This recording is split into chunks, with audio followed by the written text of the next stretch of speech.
Good morning, everybody. It is 9:30 right now, and boy, we are going to be talking about some things that are probably going to perk a lot of ears up here this morning, Jackie. Absolutely, especially when we're talking about being smart with our money, especially in 2020, still trying to do so. And we have the experts here with SA3 Wealth. Stephanie Bowles joining us this morning. We want to think positively about things we can do, like retire, and doing it in the smart way.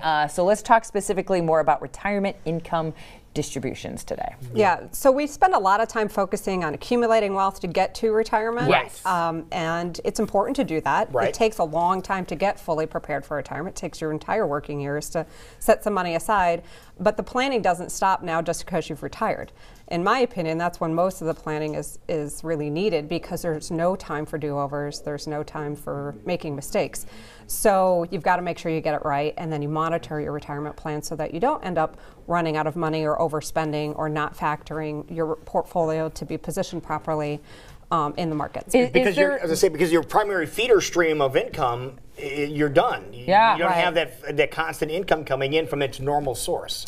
Yeah, so when you're going from transition from your working years to your retirement years, it's important that you transition your portfolio as well, because you know, if you average a 10% return in a portfolio and you had a negative return early off in that, well, while you're accumulating, that negative return is going to balance out, and the sequence of that return doesn't really matter. But it does once you're retired, because if you get a few negative years very early in retirement, and then you're having to cash out shares while those shares are negatively in value, it's going to have that ripple effect where you're going to see it later in retirement. And you very well could average the same rate of return, but you could very easily run a portfolio out of money. That sounds so scary. So it's important to reposition a portfolio when you go into retirement, because your needs have changed. You've now gone from I need growth to now I need principal protection and I need income. You're changing that risk. So your volatility is likely going to come down a little bit, and what we see is people tend to end up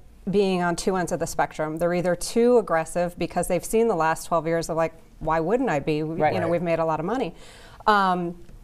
And then we have those who are, you know, getting on the older side of retirement, who are too conservative because they've lived through, you know, the 2008 financial crisis. So we tend to see the two extremes.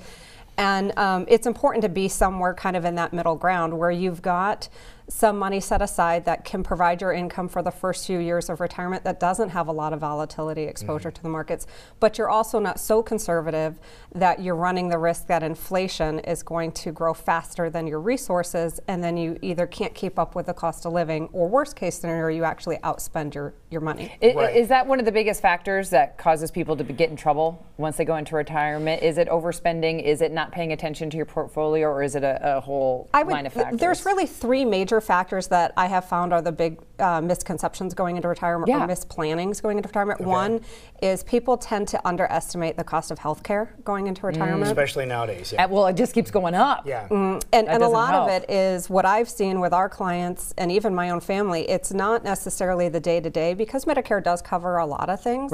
It's dental, it's hearing aids, it's vision, it's all the stuff that Medicare doesn't.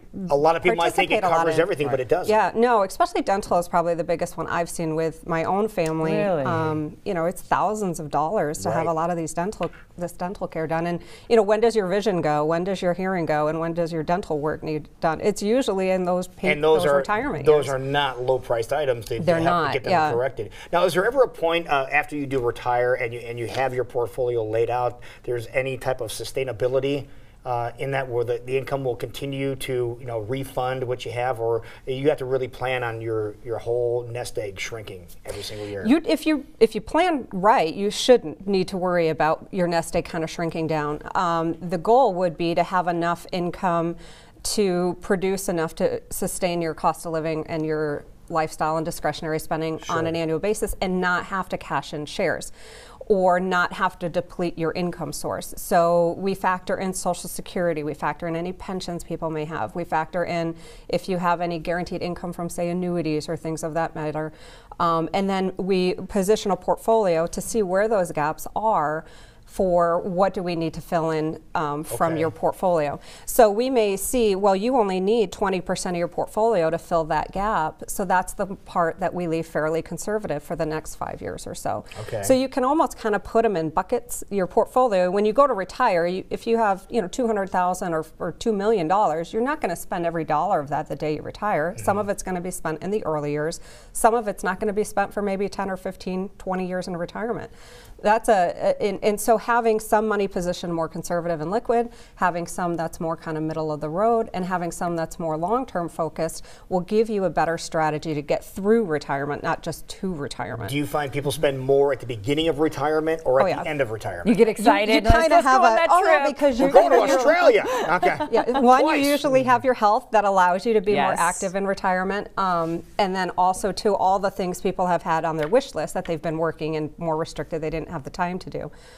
So yes, I do find usually the first 10 years of retirement for people are their more active years, and then things, everybody's a little different, but you have a kind of a period of slowing down, and then you have your advanced part of retirement where you're really slowing down because of maybe a health issue or something, and then sometimes your expenses go up again because now you've got the risk of long-term care at the late stage of retirement. The care aspect of it. Well, let's go back to some of those common retirement risks that we were talking about before. So you mentioned healthcare costs. Healthcare is a big one.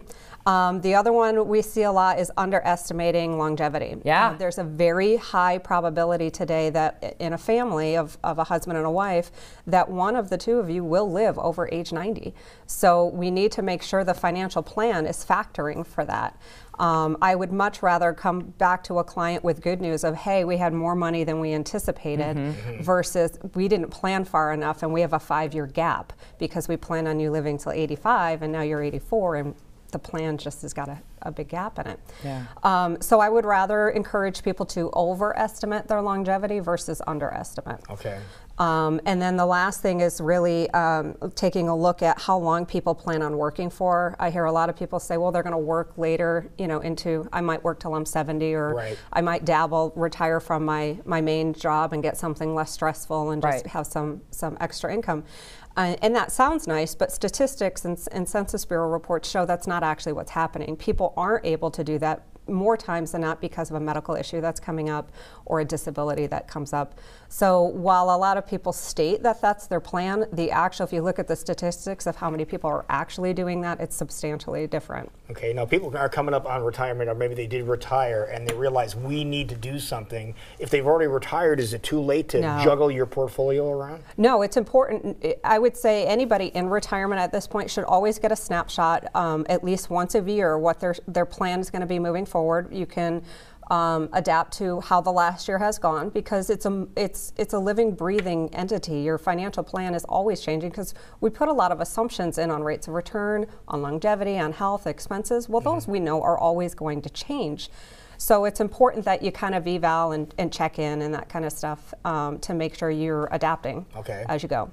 Absolutely, and that's why it's important to have an expert who's there along the way and helping you make those choices before retirement or when in retirement. So if we want to reach out to SA3 Wealth, how can we do so? Our website's a great resource. There's a lot of information on there as well as our contact information, sa3wealth.com.